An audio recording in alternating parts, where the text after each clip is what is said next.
రెచ్చగొడుతున్నారని fire అయ్యారు. ఏనాడైనా ఆటోలో ప్రయాణించాలని ఎద్దేవా చేశారు. ఉచిత బస్సు టికెట్లకు తమ ప్రభుత్వం 530 కోట్ల రూపాయలను ఇచ్చినట్లు తెలిపారు. ఎప్పుడైనా ఆటో డ్రైవర్లకు సాయం చేశారా? 10 ఏళ్లలో నెలకు కనీసం 1000 రూపాయలైనా ఇచ్చారా అని ప్రశ్నించారు. సభను తప్పుదోవ పట్టించేలా ఎమ్మెల్యే హరీష్ రావు మాట్లాడుతున్నారని ఆగ్రహం వ్యక్తం చేశారు. అలాగే మహిళలకు ఉచిత బస్సు సదుపాయాన్ని సమర్థిస్తున్నారా, వ్యతిరేకిస్తున్నారా చెప్పాలని భారత ఎమ్మెల్యేలను ఉద్దేశించి మరో మంత్రి సీతక్క ప్రశ్నించారు. మహిళలు బస్సులో ఉచితంగా తిరిగితే మీకేంటి సమస్య? భావోద్వేగాలు రెచ్చగొట్టడమే బీఆర్ఎస్ నైజం అని ఆగ్రహం వ్యక్తం చేశారు సీతక్క. అధికారంలో ఉన్నాము, మేము ఏం చెప్తే మీరు వినాలి అనేటువంటి సైకాలజీ ఫీలింగ్ లోనూ ఆ పక్షాన్ని దయచేసి మార్చుకోండి. మైండ్ సెట్ మార్చుకోండి.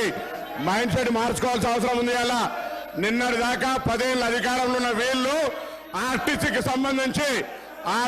సంబంధించి తెలంగాణ ఉద్యమం కోసం నై చెలేగా బస్ కప్పయ్యా నై చెలేగా అని ఉద్యమం చేసిన వాళ్ళ గురించి పట్టించుకోని వీళ్ళు 60 రోజులు సమ్మె చేస్తే ఆత్మహత్యలు చేసుకుంటే పట్టించుకోని వీళ్ళు ఇలా ఆర్టీసీ గురించి మాట్లాడుతున్నారు. అధ్యక్ష, ఇలా తెలంగాణ ప్రభుత్వం అధికారంలో కాంగ్రెస్ పార్టీ వచ్చిన తర్వాత ఇప్పటి వరకు 15 కోట్ల మంది పైగా మహిళా అక్క చెల్లెళ్లకు ఉచితంగా బస్ సౌకర్యం ఇచ్చామని మనం చేస్తున్నా.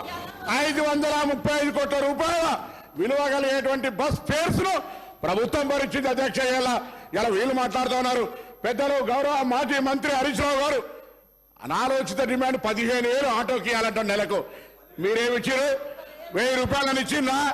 ఒకవైపు ఆటో పన్ను రద్దు చేస్తున్నామని ఛానల్లో పేరు మీద 1000 రూపాయలు వీపులు కొట్టి ఆటో కార్మికుల దగ్గర పోయి మాట్లాడదాం. సభను తప్పుదో పట్టించే విధంగా 21 మంది ఆత్మహత్య చేసుకున్నారని చెప్తా ఉన్నారు. ఇలా అవన్నీ కూడా మీరు అనవసరంగా ప్రేరేపించి వాళ్ళని మన దగ్గర ఎక్కడ కూడా ఇలా సార్ మేము ఆటో బస్సు ప్యాసింజర్ ఇంటికి పోతలే, ఆటో బస్సు బస్ స్టాండ్కు ఆటో వాళ్ళను బస్ స్టాండ్కి తీసుకొచ్చే బాధ్యత ప్రజలను ఆటోనే బస్ స్టాండ్కి తీసుకొస్తా ఉన్నది. బస్సు ప్యాసింజర్ ఇంటికి పోతలేదు. మారిపోయింది ఎక్కడ అధ్యక్ష? మేము మహిళలకు మీకు నిజంగా ధైర్యం ఉంటే మీ ప్రభుత్వంలో ఉన్నటువంటి వాళ్ళు చేయలే. మేము ఇలా తెలంగాణ అక్క చెల్లెలకు కూర్చొని వద్దా చెప్పండి. మీరు వ్యతిరేకిస్తున్నారో చెప్పండి. స్పష్టంగా చెప్పకుండా దొంగ తిరుగుడు ఎవరేమో ఇలా దయ్యాలు వేదాలు వాళ్ళు ఇచ్చినట్టు పెద్ద పెద్ద దొరలు ఆటోలు వస్తా ఉన్నారు. ఎన్నడూ పెంచి కార్లు దిగిన వాళ్ళు ఆటోలో వస్తా ఉన్నారు. ఆటో కార్మికులను అవమానపరుస్తా ఉన్నారు. ఆటో కార్మికులు కూడా తెలంగాణ బిడ్డలు, తెలంగాణ కోసం ఉద్యమించారు. అహంకార ఫ్యూడల్స్